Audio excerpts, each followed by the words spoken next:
The moment it happened, it felt like time cracked open and swallowed him whole, because some mistakes arrive quietly, without malice, and still change everything. Daniel Carter had only gone to the beach that morning to give his 7-year-old daughter a few hours of laughter before the weight of the week crushed him again, but instead he found himself frozen in place, staring at a moment he was never meant to witness, one that left his chest tight with shame and his future trembling on a fragile edge. Life had already taken so much from him, and now it felt as if it was testing whether he could survive one more misunderstanding without breaking. Before the story pulls you deeper, if you believe in kindness, second chances, and the quiet power of human understanding, take a second to like this video, share it with someone who needs hope, and subscribe to the channel. Comment below and tell us where you're watching from, because stories like this connect hearts across the world. Daniel had not planned to be a single father. No one ever does. 3 years earlier, the woman he loved, the woman who laughed too loudly at bad jokes and danced barefoot in the kitchen, had slipped away after a short illness that came like a thief in the night. Since then, Daniel's life had become a careful balancing act of school lunches, bedtime stories, unpaid bills, and a constant fear that he was failing his daughter, Lily, in ways he could not yet see. He worked long hours as a project coordinator at a coastal development firm, answering emails late into the night while Lily slept curled beside him, her small hand still wrapped around his finger as if afraid he might disappear too. Exhaustion had become his normal state, and guilt his closest companion. That morning at the beach had been a rare gift. The company had given employees a long weekend after closing a major deal, and Daniel decided to spend it somewhere simple and healing.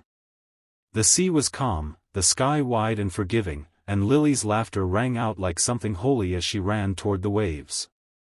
Daniel watched her with a tired smile, letting the sound of the ocean soften the sharp edges inside him.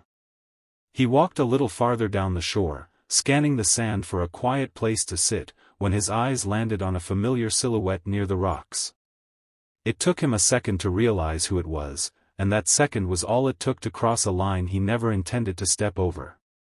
Emma Reynolds, his boss, stood near the water, her back turned, unaware of the world for just a breath.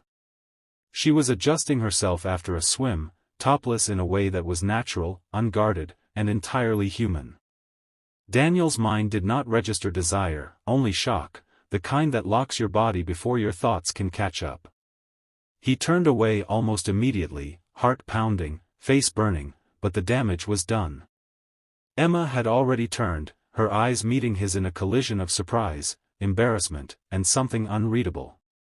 In that instant, Daniel felt smaller than he had ever felt in his life. He muttered an apology that barely escaped his lips and retreated toward Lily, his hands shaking as he pretended nothing had happened. The rest of the day passed in a blur. Lily built sandcastles and begged for ice cream, unaware that her father's mind was spiraling. Daniel imagined the worst. He saw HR meetings, whispered rumors, termination letters, and the quiet humiliation of explaining to his daughter why he no longer had a job. He knew how things looked from the outside. A single father, stressed, tired, accidentally seeing his powerful boss in a vulnerable moment. He feared that no explanation would matter. The following Monday felt heavier than usual. The office lights seemed harsher, the walls closer. Daniel avoided eye contact with everyone, especially Emma. She had always been known as competent, composed, and distant, a woman who commanded respect without asking for it. That morning, she was quieter than usual, her expression unreadable as she walked past his desk. Every notification on his computer made his stomach twist.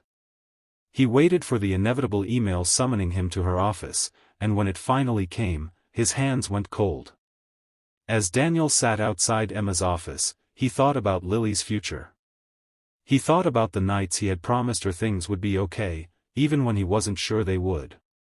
He blamed himself for everything, for not looking away faster, for not choosing a different spot on the beach, for believing he deserved even one peaceful day. When Emma finally asked him to come in, he felt like he was walking toward a sentence he could not appeal. Inside, the air was heavy with unspoken tension. Emma did not look angry. She looked tired, human in a way Daniel had never seen before. She spoke calmly, acknowledging the awkwardness of the situation without accusation, without cruelty. Daniel apologized again, this time with words that came from somewhere deep and raw, explaining how unintentional it had been, how ashamed he felt, how the last thing he would ever want was to make someone uncomfortable.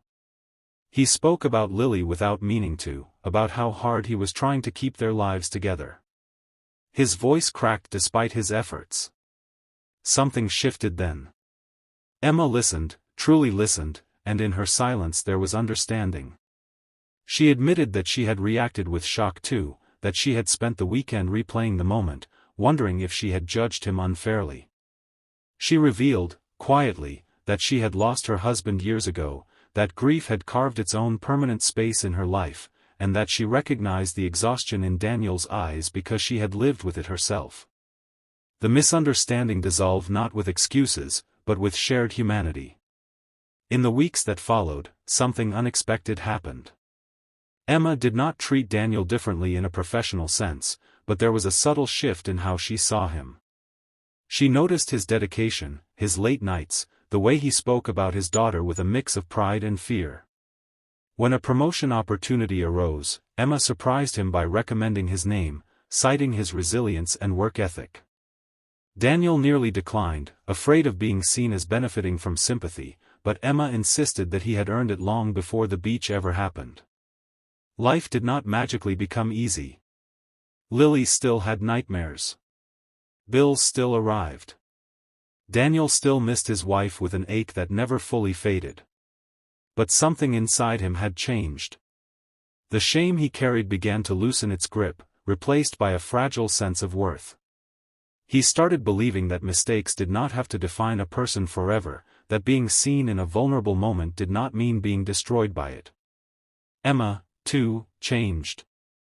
She began mentoring younger employees with more compassion, understanding that professionalism did not require emotional distance. She and Daniel shared occasional conversations about parenthood, grief, and survival, not as boss and employee, but as two people who had been broken and were learning how to stand again. There was no scandal, no dramatic fallout, only a quiet lesson about empathy that rippled outward in ways neither of them had anticipated.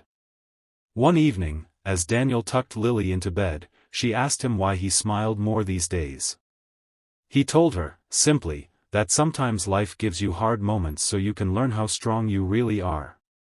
As she drifted off to sleep, he realized that the day at the beach, the day he thought would ruin everything, had instead opened a door he never knew existed, one leading toward forgiveness, growth, and unexpected grace.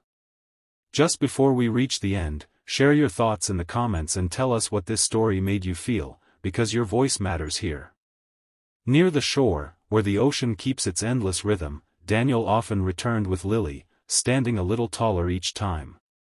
He understood now that dignity is not about never making mistakes, but about facing them with honesty and heart. And if this story touched your heart even a little, please like, comment, share, and subscribe, because your engagement helps stories of kindness, understanding, and second chances reach those who need them most.